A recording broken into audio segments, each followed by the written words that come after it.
Bueno, buenas tardes para todos y para todas. Bienvenidos a este tercer programa de Entre Abejas y Cigüeñas. Como verán, tengo al lado a alguien muy especial, un referente en medicina reproductiva, pero además alguien que admiro y que quiero mucho, el doctor Gabriel de la Fuente, a quien agradezco que esté acá.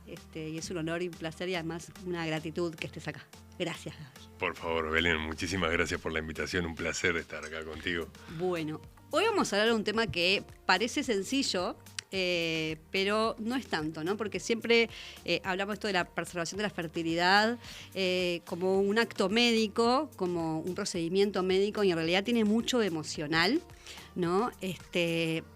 Y hay muchos duelos invisibilizados en este congelar óvulos que todos hablamos, ¿no? Entonces, voy a arrancar ahí por la primera pregunta, que es: ¿qué es lo que vemos en consulta en una mujer que va y que dice, bueno, tengo 36 años, no tengo pareja, por el momento no quiero ser mamá? ¿Qué posibilidades tengo? ¿Qué inquietudes tienen estas mujeres? Bueno, arrancamos así, con una ¿viste? pregunta importante. Respecto a lo que vemos en la consulta, hay situaciones muy variadas, muy heterogéneas, porque vemos pacientes que muchas veces vienen consultando por una indicación médica, que a veces puede ser uno de los motivos por los cuales plantearnos criopreservar óvulos, puede ser por un motivo más social, por decirlo de alguna manera, en la cual esa paciente en este momento no se está planteando la maternidad y quiere posponerla. O sea que hay escenarios muy diversos y todos son válidos, sin lugar a dudas. El motivo más frecuente hoy en día, teniendo en cuenta cómo ha venido cambiando la sociedad y cómo de alguna manera nuestras mujeres han venido tratando de posponer cada vez más la maternidad, ha aumentado muchísimo las consultas en aquellas mujeres justamente que se acercan a los 35 años y en ese momento a corto plazo no se están planteando la maternidad y entonces quieren criopreservar óvulos como una manera de poder justamente posponer la búsqueda de embarazo a futuro. Y son mujeres con pareja, sin pareja, que el motivo de esto de postergar la maternidad es porque quieren irse a hacer un posgrado o es porque realmente hay algo más ahí que las está llamando a decir, bueno, tal vez quiero hacer algo por mi fertilidad, he escuchado que puedo congelar óvulos y qué posibilidades tengo. Perfecto. La pregunta me encanta porque muchas veces, a veces se plantea esta posibilidad de criopreservar óvulos como algo hasta con una cierta visión frívola, como bueno, si querés irte a hacer un máster a Inglaterra, podés entonces ser mamá a futuro. Sin lugar a dudas, esa no es la causa más frecuente por la cual las mujeres en realidad consultan. Una de las causas más frecuentes en realidad son mujeres que en este momento no están en pareja y que están preocupadas porque saben que la edad tiene un impacto tremendo sobre la reserva ovárica, sobre la calidad ovocitaria, y entonces tienen miedo de no poder ser mamá cuando estén preparadas o cuando estén ya sea acompañadas o como un proyecto monoparental. Bueno, voy a meterte en esa área que sé que te apasiona además, que es hablar de la edad y del impacto de la edad. Para quienes te conocemos, sabemos que siempre en tus charlas hablas del impacto de la edad en la fertilidad, ¿no? Y capaz que está bueno poder transmitir esto, ¿no? De la importancia de, bueno, que estas mujeres que tienen 35, 36, 37, porque también es eso, ¿no? No es que viene una mujer de 25 a congelar óvulos y decimos congelá, ¿no? Sino que vienen mujeres tal vez de 37, 38, 39, al límite, ¿no? Exacto. Bueno, es verdad, es un tema que traigo mucho porque me preocupa, porque ¿qué pasa? Nos hemos metido en el siglo XXI naturalizando que nuestras mujeres estén posponiendo cada vez más la búsqueda de embarazo.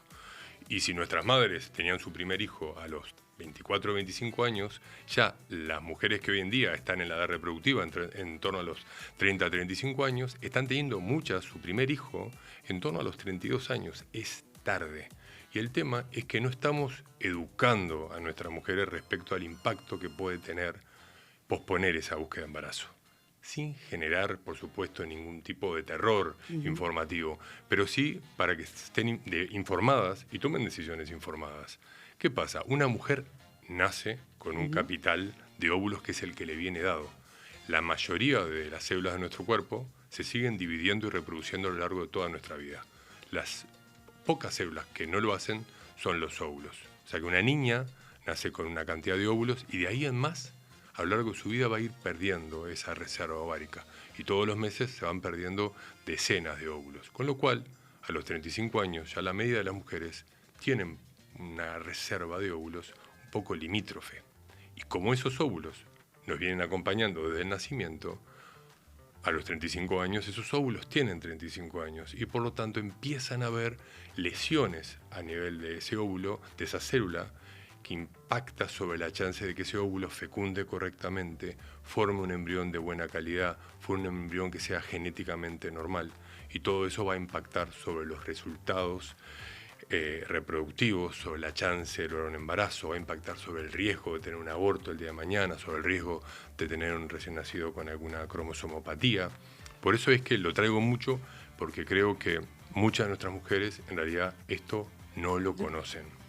Bueno, creo que hay como dos cosas, ¿no? Uno es que no lo conocen y mucho es también a veces desde la ignorancia y desde la poca educación que nos han dado, ¿no? En la educación sexual integral, que la vez pasada lo hablamos mucho, de que realmente no es tan fácil quedar embarazadas, ¿no? De que no era esto de óvulos espermatozoides y de repente todo sucedía rápidamente y mágicamente, sino que puede existir, ¿no? Esta posibilidad de una dificultad reproductiva, incluso teniendo 35, incluso teniendo una pareja, incluso teniendo relaciones sexuales, ¿no?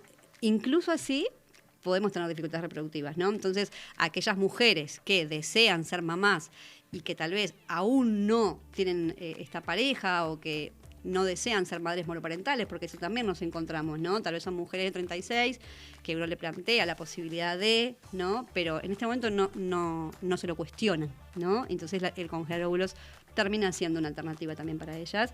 La otra vez con Mariana Udmi, en el capítulo hablábamos un poco de que esto es una alternativa, es una posibilidad que está ahí, ¿no? Y que lo que yo veo en consulta psicológica por lo menos es esto de poder hacer algo con mi fertilidad, ¿no? Y no quedarme en el debe, ¿no? Decir, ¿y qué hubiese pasado si congelaba óvulos a los 36 y hoy con 40 no estoy logrando mi embarazo y quiero ser mamá? ¿Y por qué no congelé a los 36? ¿No? Porque también es eso. Puede ser más difícil a los 40, pero si tenemos óvulos de 36, capaz que ayuda un poco. Sin lugar a dudas, ayuda. Nosotros en general recomendamos criopreservar óvulos antes de los 35 años, como por las razones que ya comentamos. Sabemos que por encima de los 35 años en realidad podemos igualmente hacerlo. ¿Qué pasa? Como la calidad de los óvulos empieza gradualmente a declinar, esos óvulos criopreservados puede que no descongelen también el día de mañana, puede que formen embriones que no sean de tan buena calidad, entonces los resultados no van a ser los mismos. Entonces sigue siendo una alternativa, pero es importante asesorar y aclarar cuáles son las expectativas. Y que no es garantía. Por eso que incluso el término preservación de fertilidad es un término que yo cada vez utilizo menos y me gusta hablar de criopreservar óvulos, ¿verdad? Porque en realidad preservar fertilidad asegura un resultado de alguna manera que nosotros lamentablemente con esta herramienta no podemos garantizar. El otro día leía un artículo que era muy, muy interesante, una revista que nosotros leímos mucho, que hablaba de que se desaconsejaba el estudio de la antimureriana, que ahora quiero que cuentes un poquito de eso, para las mujeres asintomáticas, ¿no? O sea, para mujeres que tal vez hoy no tienen un síntoma de que les va a costar quedar embarazadas, ¿no? ¿Por qué? Porque eso generaría ansiedad y miedos y tener una información que tal vez hoy no la puedo gestionar, hoy no puedo tomar decisiones, que nosotros siempre decimos, ¿no? Tomar decisiones informadas y a veces ni siquiera podemos tomar esas decisiones porque decís, bueno, tengo 36 años, tengo una antimureriana de 0,8. ¿Congelo óvulos? ¿No congelo óvulos? Y si no puedo, porque el congelar óvulos también, obviamente, no es para todos, es ¿no? Tiene un costo económico, no solamente emocional, económico, que es un privilegio para muchas mujeres.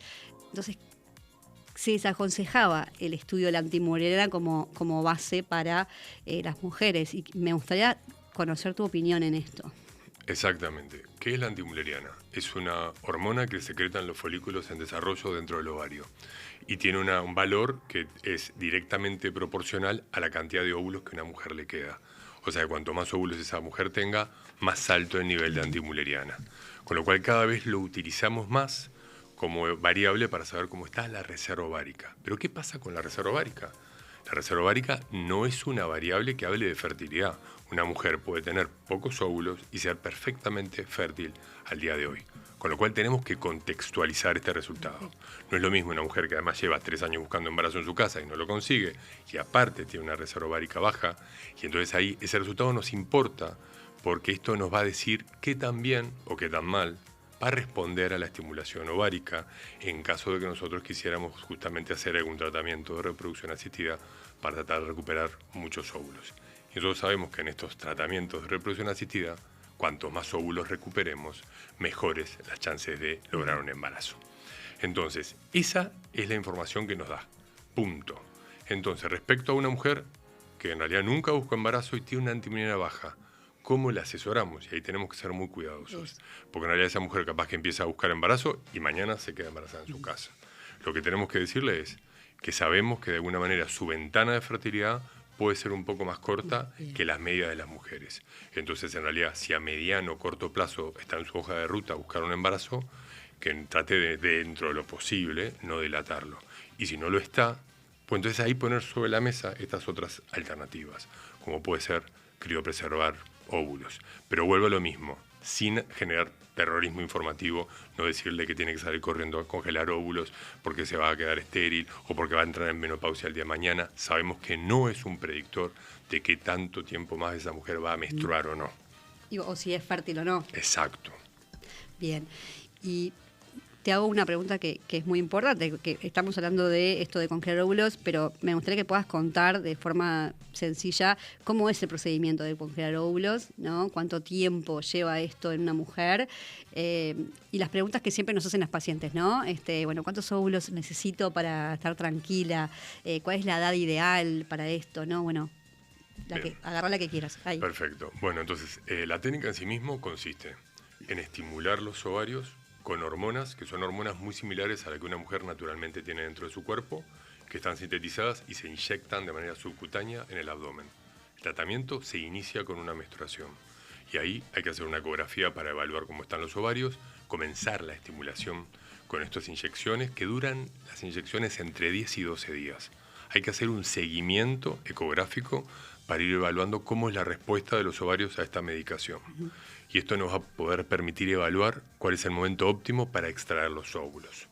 Cuando veamos que los óvulos están maduros, vamos a programar el día ideal para extraer los óvulos. Este procedimiento es el que es un poquito más invasivo del procedimiento, que es por vía vaginal y que es con una sedación de por medio. El procedimiento dura 15 a 20 minutos, la paciente está dormida y se despierta del procedimiento, se queda en la clínica generalmente 1 o 2 horas máximo y se va para su casa. Ese día de la extracción de los óvulos es el único día que sí debe realizar reposo, porque va a tener un poquito de dolor abdominal, pero en realidad el resto del tratamiento es compatible con una vida normal. Sin lugar a dudas, habrá la incertidumbre y todos los aspectos emocionales van a jugar mucho, porque estos tratamientos, como hablamos, no aseguran resultados, no podemos comprometernos a cuántos óvulos vamos a poder extraer. Respecto a la pregunta de cuántos óvulos buscamos, y lo ideal es en torno a entre 10 y 15 óvulos. Ese sería nuestro objetivo. Cuanto mayor sea la edad de la paciente, nuestro objetivo es tratar de conseguir más. Ahí donde está la contradicción, que justamente las mujeres mayores son las que van a responder peor porque tienen menos óvulos y generalmente son las que le vamos a congelar menos. Y además, tal vez me gustaría que pudieras hablar de Violet ahí, ¿no? Que esto de poder medir esa calidad del óvulo. Exacto. Cuando hacemos la aspiración de los óvulos del ovario, primero vamos a evaluar si son maduros. No todos los óvulos que extraemos lo son. Los que son maduros, hoy en día nosotros lo que estamos haciendo es que hacemos una fotografía de alta resolución y eso a través de una herramienta de inteligencia artificial con un predictor de base a datos de cientos de miles de tratamientos, nos dice cuál es el potencial de ese óvulo si el día de mañana, si tuviera que utilizar una fecundación in vitro, qué chance de un recién nacido en casa tenemos. Esto es una herramienta que hoy en día nosotros estamos utilizando porque nos da más información respecto a esa calidad del óvulo y entonces nos permite asesorar de si la cantidad de óvulos que criopreservó es suficiente o si sería conveniente, si es posible, hacer un segundo ciclo de acumulación de óvulos para tener mejores chances. Obviamente este score que nos da esta herramienta de chance de un nacido vivo es en base a estos datos, no garantiza resultados. Son estadísticas. Es estadística. ¿No? Pero es muy bienvenido porque antiguamente en realidad nosotros decíamos, tienes tantos óvulos congelados, te puedo dar una idea de cuál es la chance de que estos óvulos formen un nacido vivo en casa en base a tu edad y poco más. Bien. Esto nos da más información. Y voy a una pregunta, tal vez aún más difícil, ¿no? ¿Es para todas las mujeres esto de congelar óvulos? Porque también surge mucho esta de la duda de, bueno, a veces voy con el deseo de congelar óvulos y no puedo. Porque la antiviral ya es muy baja, porque la estimulación, por más que la intentemos, a veces no generamos estos folículos que vos decís, no estos óvulos, y a veces no vale la pena, o sí, no sé, ahí contame vos si vale la pena o no. Bueno, ahí entramos en ese terreno controvertido, ¿no? Porque justamente en esto de alguna manera seguir posponiendo la búsqueda de embarazo, en la mayoría en realidad de las pacientes que vienen a consultar para criopreservar óvulos, a veces están en una edad un poco alejada de la ideal. Hoy en día tenemos muchas pacientes entre 38 y 40 años, que es cuál cuando es la ideal? Finalmente antes de los 35. Antes de los 35. Que muchas veces en esa etapa todavía ni se están preocupando en realidad por su fertilidad. Esa es la realidad. Sí, o están en pareja, pero se separaron a los 37. Eso también nos pasa, ¿no? Porque yo creo que en esto a veces, yo siempre lo hablo con mis colegas y con los médicos, creo que se invisibilizan mucho los duelos en esto, ¿no? Y se piensa que las mujeres quieren congelar óvulos porque la garantía de que van a congelar óvulos y entonces van a esperar 5 años más, ¿no? Y en realidad la mayoría está en duelo.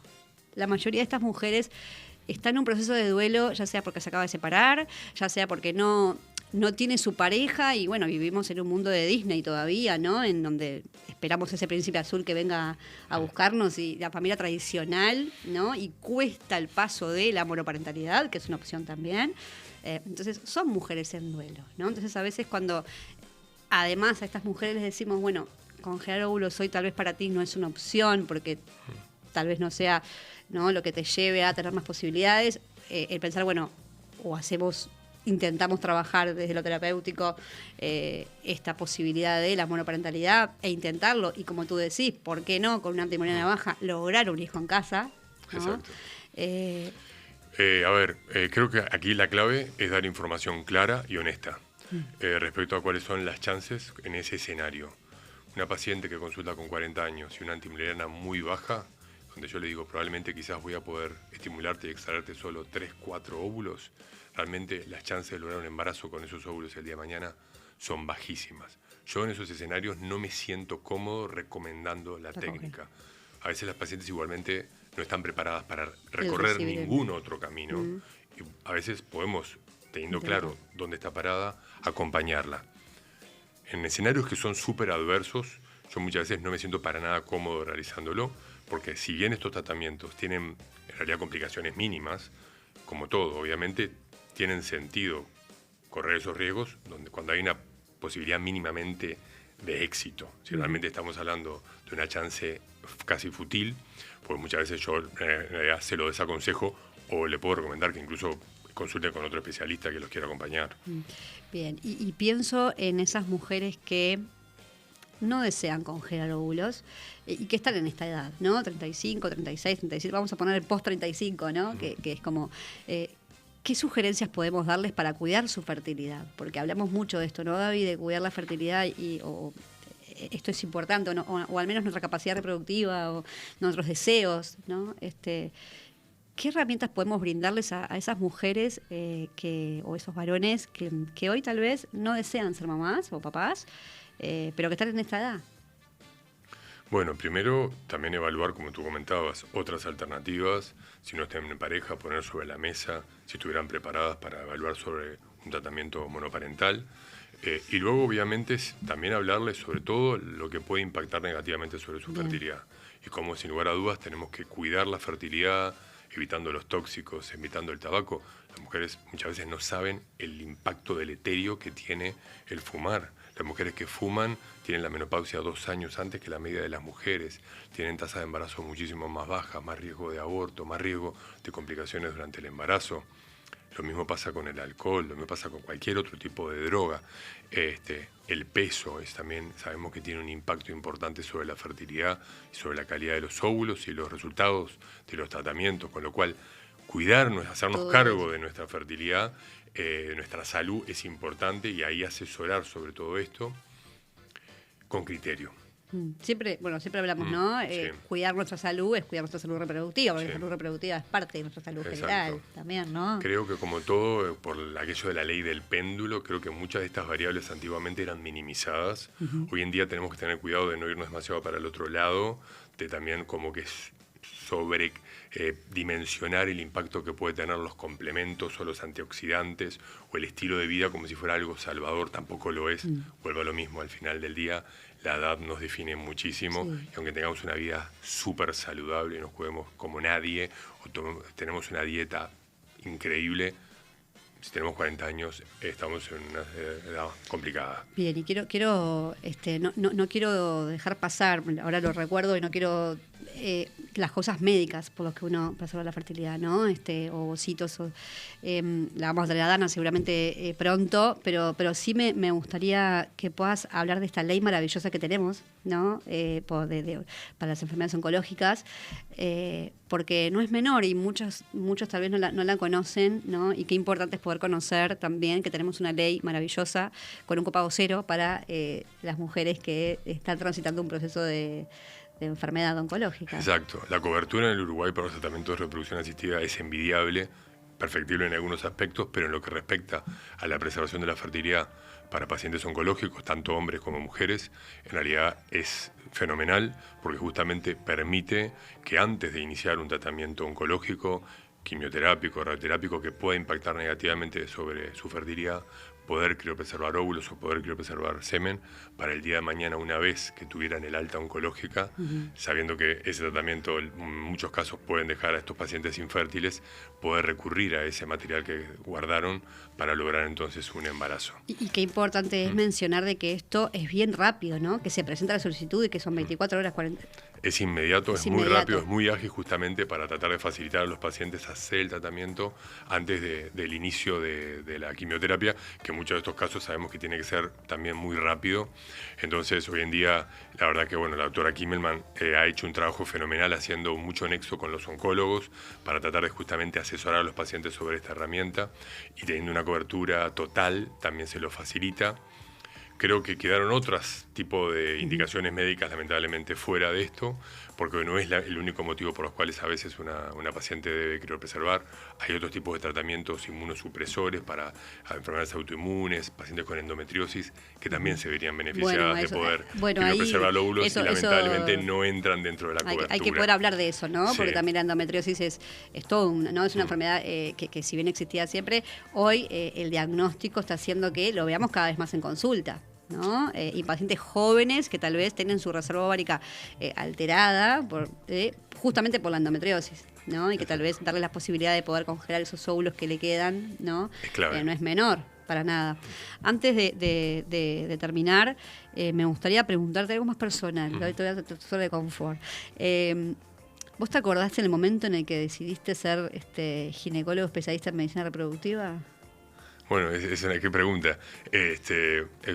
El momento exacto no lo recuerdo la situación.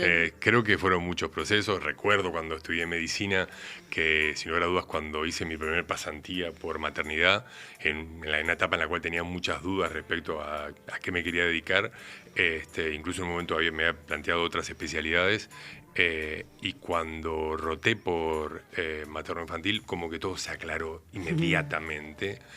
Me sentí que estaba en mi lugar, tenía clarísimo que era un lugar donde estaba cómodo, que sentía que realmente poder ayudar entonces en la búsqueda de embarazo, en las mujeres que estaban, durante mucho tiempo hice obstetricia, era un lugar donde me sentía que podía realmente aportar mi granito de arena, con lo cual esa decisión que hasta entonces era todavía parecía compleja, fue transparente y clara y se acabaron las dudas. Bueno, ahí creo que la mayoría que está por ahí, que me conoce, sabe que Gabriel fue mi ginecólogo, fue mi médico, pero además es alguien a quien quiero mucho. Y quiero terminar, antes del final, con un video que ahí me lo pasan ustedes por ahí, de lo que significa esta persona en mi vida. Ahí va.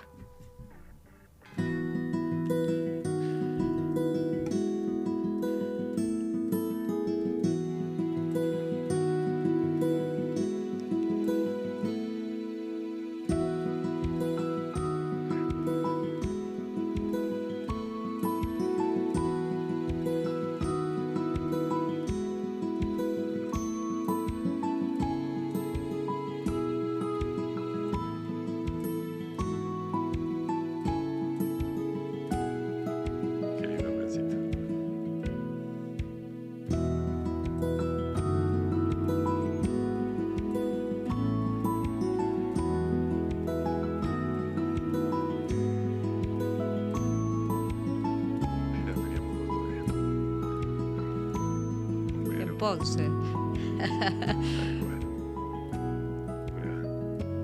Bueno.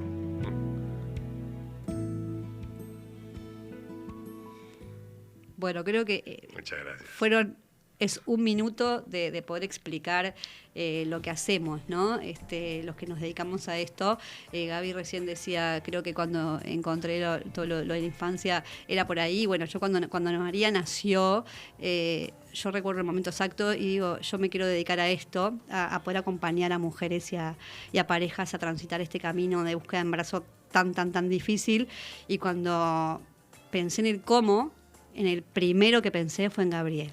Dije, yo quiero acompañar como él me acompañó a mí, de forma cariñosa, empática, con información, con claridad, de una forma integral, siendo muy claro siempre de los pronósticos, de las estadísticas, sin garantías, pero con la frase que me quedó para toda la vida, que fue, la vamos a pelear. Es difícil, pero la vamos a pelear. Y así tengo a estas dos hermosas hijas, que son María y Matilde, y bueno, y la verdad que la idea de este programa es poder informar y acompañar a todas las parejas que están transitando este camino, de psicoeducar sobre lo que es la salud sexual y reproductiva, que creo que nos ha faltado a nuestra generación y que es tan importante para todos nosotros. Así que gracias, Gaby, por la vida, por tenerte cerca, que es hermoso. Los que lo conocen saben que no estoy diciendo nada que no sea cierto. Y los saludo. Hasta el próximo programa de Entre Abejas y Cigüeñas. Nos vemos el próximo jueves. Muchas gracias, Belén. Placer.